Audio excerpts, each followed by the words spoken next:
ഇതിലാദ്യം ബാക്ടീരിയയുടെ ഷേപ്പ് അനുസരിച്ചുള്ള ക്ലാസിഫിക്കേഷനാണ്. Caucus, bacillus, സ്പൈറലം, വിബ്രിയൺ. ഈ 4 ബാക്ടീരിയയുടെ ഷേപ്പും പ്രത്യേകം നോക്കി വയ്ക്കുക. നോസ്റ്റോക്ക് ഫിലമെൻറ്റിൻ്റെ പിക്ചറാണ് കൊടുത്തിട്ടുള്ളത്. അതിലെ ഹെട്രോസിസ്റ്റ് വളരെ പ്രധാനപ്പെട്ടതാണ്. നൈട്രജൻ ഫിക്സേഷന് ഹെൽപ്പ് ചെയ്യുന്നു. നോസ്റ്റോക്ക് ഫിലമെൻറ്റ് പ്രത്യേകം ശ്രദ്ധിക്കുക. നെക്സ്റ്റ്, ബാക്ടീരിയയുടെ സെൽ ഡിവിഷനാണ് ഇവിടെ കൊടുത്തിട്ടുള്ളത്. ബൈനറി ഫിഷൻ എന്നുള്ള പ്രോസസ്സാണ് മെയിനായിട്ടും വരുന്നത്. നെക്സ്റ്റ്, ഒരു ഡൈനോഫ്ലജലേറ്റ്സിൻ്റെ പിക്ചറാണ്. അത് ഐഡൻറ്റിഫൈ ചെയ്യാൻ വരും. തൊട്ട് താഴെ യുഗ്ലീനയുടെ പിക്ചറാണ്, അതും ശ്രദ്ധിക്കുക. ഇതിന് തൊട്ട് താഴെ സ്ലൈം മൗൾഡ് വരുന്നു. Then paramecium. നെക്സ്റ്റ്, മ്യൂക്കറിൻ്റെ ഒരു പിക്ചറാണ് എയിൽ കൊടുത്തിട്ടുള്ളത്. ആസ്പെർജില്ലസിൻ്റെ പിക്ചറാണ് ബിയിൽ കൊടുത്തിട്ടുള്ളത്. അതുപോലെ എഗാരിക്കസ് കൂണിൻ്റെ ഒരു പിക്ചറാണ് കൊടുത്തിട്ടുള്ളത്. നെക്സ്റ്റ്, ഒരു വൈറസിൻ്റെ പിക്ചറാണ്. അതുപോലെ തന്നെ ബാക്ടീരിയോഫേജ്, ഈ പിക്ചർ പ്രത്യേകം ശ്രദ്ധിച്ച് മനസ്സിലാക്കി വയ്ക്കുക. നെക്സ്റ്റ്, ഗ്രീൻ ആൽഗെ, വോൾവോക്സിൻ്റെയും അതുപോലെ യുളോത്രിക്സിൻ്റെയും പിക്ചർ കൊടുത്തിരിക്കുന്നു. നന്നായി മനസ്സിലാക്കി വയ്ക്കുക. ബ്രൗൺ ആൽഗെ, റെഡ് ആൽഗെ തുടങ്ങിയവ താഴെ കൊടുത്തിരിക്കുന്നു. കൃത്യമായി നോക്കി വയ്ക്കുക. നെക്സ്റ്റ്, ആൽഗയുടെ ക്ലാസിഫിക്കേഷനാണ്. ആൽഗെ ക്ലാസിഫൈ ചെയ്യുന്ന 3 തരത്തിലുള്ള ആൽഗകൾ: green algae, brown algae, red algae. പിഗ്മെൻറ്റും സ്റ്റോർഡ് ഫുഡും വളരെ പ്രധാനപ്പെട്ടതാണ്. ആൽഗയുടെ ചില ഉദാഹരണങ്ങളാണ് ഇവിടെ കാണിക്കുന്നത്. അത് നന്നായി നോക്കി മനസ്സിലാക്കി വയ്ക്കുക.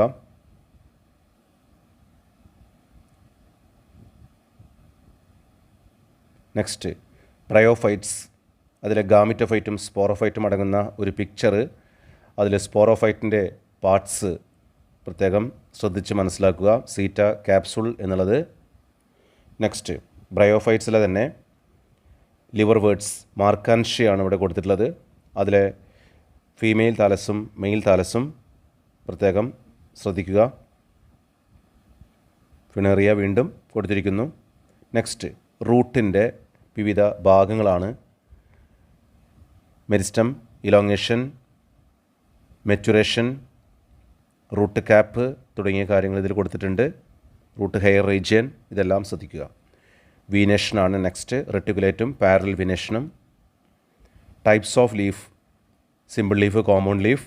ഈ കോമ്പൗണ്ട് ലീഫ് വീണ്ടും ഡിവൈഡ് ചെയ്യുന്നു. പിന്നേറ്റ്ലി കോമ്പൗണ്ടും പാമേറ്റ്ലി കോമ്പൗണ്ടും. നെക്സ്റ്റ്, ഫില്ലോടാക്സിയാണ്.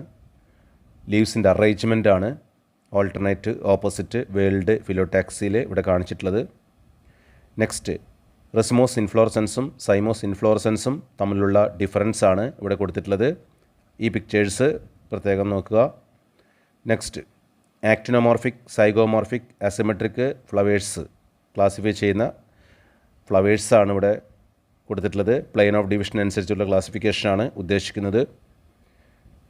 പൊസിഷൻ ഓഫ് ഓവറി അനുസരിച്ച് 3 തിരിക്കുന്നു. ഹൈപ്പോഗനിസ്, പെരിഗനിസ്, എപ്പിഗനിസ് തുടങ്ങിയ പിക്ചേഴ്സ് പ്രത്യേകം നോട്ട് ചെയ്യുക. നെക്സ്റ്റ്, ഏസ്റ്റുവേഷൻ്റെ പിക്ചറാണ്. Valvate, twisted, imbricate, vexillary. Next, പ്ലാസൻറ്റേഷനാണ്. അറേഞ്ച്മെൻറ്റ് ഓഫ് ഓവ്യൂൾസ് ആണ് പ്ലാസൻറ്റേഷൻ.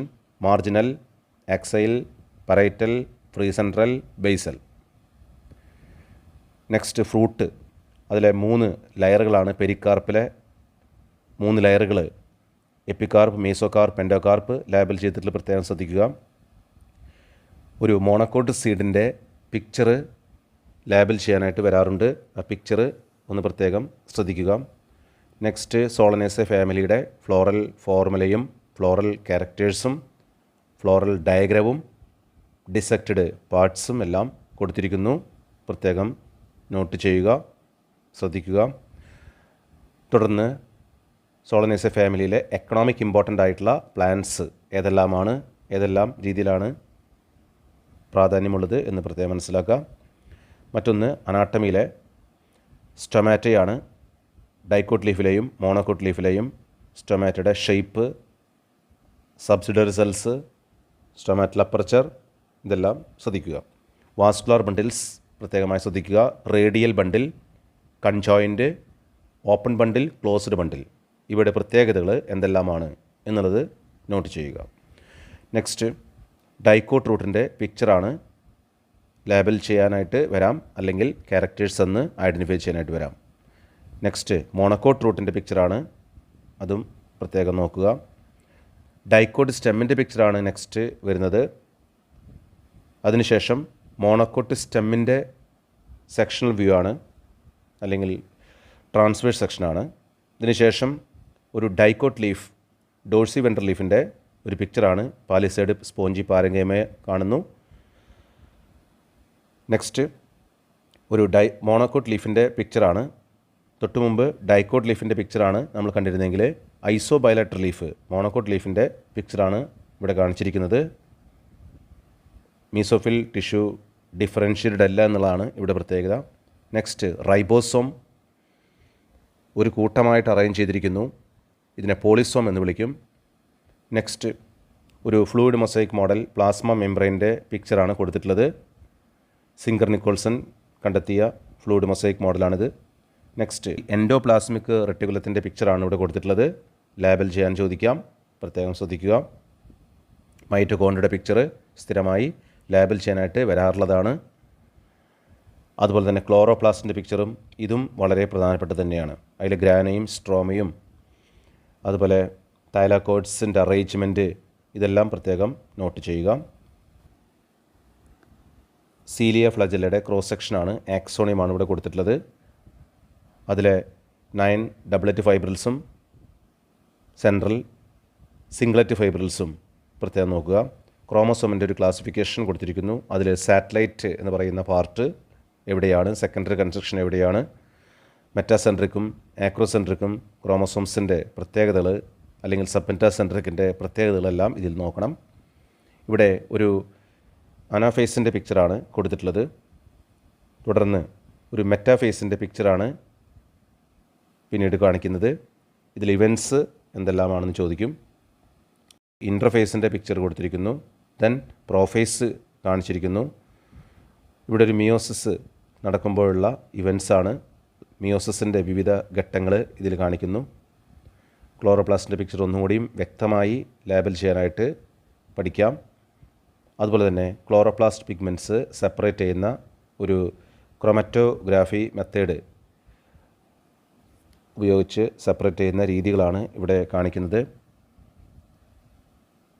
അതുപോലെ തന്നെ ലൈറ്റ് അബ്സോർപ്ഷൻ, ലൈറ്റ് ഹാർവെസ്റ്റിംഗ് കോംപ്ലക്സിൽ എങ്ങനെ നടക്കുന്നു, ഈ പിക്ചർ പ്രത്യേകം ശ്രദ്ധിക്കുക, ലേബൽ ചെയ്യാൻ ശ്രദ്ധിക്കുക. ഒരു Z scheme non cyclic photo ഫോസ്ഫോറിലേഷനിൽ ഫോട്ടോ സിസ്റ്റം 1, ഫോട്ടോ സിസ്റ്റം 2 ഇവിടെ കാണിച്ചിട്ടുണ്ട്. കൂടാതെ വാട്ടർ സ്പ്ലിറ്റിംഗ്, ഫോട്ടോളിസിസും ഇതിൽ കാണിക്കുന്നുണ്ട്. നെക്സ്റ്റ് ഒരു സൈക്ലിക് ഫോട്ടോ ഫോസ്ഫോറിലേഷൻ്റെ പിക്ചറാണ് ഇവിടെ കൊടുത്തിട്ടുള്ളത്. ഇലക്ട്രോൺസ് സൈക്ലിക് മാനറിൽ സഞ്ചരിക്കുന്നു. ഒരു ഫോട്ടോ സിസ്റ്റം മാത്രമേ ഉള്ളൂ. ATP പ്രൊഡക്ഷൻ മാത്രം കാണാം. നെക്സ്റ്റ് ഇവിടെ ഒരു കെമിയോ ഓസ്മോസിസിൻ്റെ പിക്ചറാണ്. എങ്ങനെയാണ് പ്രോട്ടോൺ ഗ്രേഡിയൻ്റ് ATP പ്രൊഡക്ഷനുമായി ബന്ധപ്പെട്ട് വരുന്നത്. ഈ പിക്ചർ ചില ഭാഗങ്ങൾ ലേബൽ ചെയ്യാൻ ചോദിക്കാറുണ്ട്, അത് പ്രത്യേകം ശ്രദ്ധിക്കുക. നെക്സ്റ്റ് C3 സൈക്കിളിലെ 3 പ്രധാനപ്പെട്ട സ്റ്റെപ്പുകൾ കാണിച്ചിരിക്കുന്നു.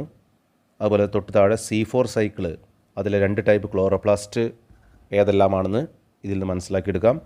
പ്രൈമറി CO2 അക്സെപ്റ്ററും ഫസ്റ്റ് സ്റ്റേബിൾ പ്രൊഡക്റ്റും പ്രത്യേകം ശ്രദ്ധിക്കണം. നെക്സ്റ്റ് ഒരു ഗ്ലൈക്കോളിസിസിൻ്റെ പിക്ചറാണ് ഇവിടെ കൊടുത്തിട്ടുള്ളത്. വിവിധ ഘട്ടങ്ങൾ എങ്ങനെയാണ് വിവിധ സ്റ്റെപ്പുകൾ പോകുന്നത് എന്നുള്ളത് പ്രത്യേകം നോക്കണം. ഇതിനുശേഷം ഒരു ആൽക്കോളിക് ഫെർമെൻറ്റേഷനും ലാക്റ്റിക് ആസിഡ് ഫെർമെൻറ്റേഷനും പിക്ചറാണ് ഇവിടെ കൊടുത്തിട്ടുള്ളത്. ഇത് ഇടയ്ക്ക് ചോദിക്കാറുള്ള ക്വസ്റ്റ്യനാണ്. നെക്സ്റ്റ് ഒരു എയറോബിക് റെസ്പിറേഷനുമായി ബന്ധപ്പെട്ട് ക്രെബ്സ് സൈക്കിളാണ് കൊടുത്തിട്ടുള്ളത്, അത് പ്രത്യേകം ശ്രദ്ധിക്കണം. ഇവിടെ വരുന്നത് ഒരു ഇലക്ട്രോൺ ട്രാൻസ്പോർട്ട് സിസ്റ്റം അല്ലെങ്കിൽ ETSൻ്റെ പിക്ചറാണ്. അതിൽ 5 കോംപ്ലക്സുകൾ എവിടെയാണ്, ഈ പിക്ചർ പ്രത്യേകം നോക്കി വയ്ക്കുക. ഇവിടെ ലാസ്റ്റ് പാർട്ടിലേക്ക് കടക്കുന്നു.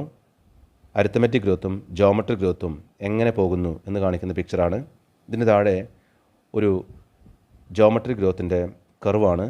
Lag phase, exponential phase, stationary phase അടങ്ങുന്നതാണ്. ഹെട്രോഫില്ലിയുമായി ബന്ധപ്പെട്ട ഒരു പിക്ചറാണ് ഇവിടെ കൊടുത്തിട്ടുള്ളത്, ഇതും പ്രത്യേകം നോക്കി വയ്ക്കുക. ഇത്രയുമാണ് പിക്ചേഴ്സുമായി ബന്ധപ്പെട്ട് +1 ബോട്ടണിയിൽ പഠിക്കാനുള്ളത്.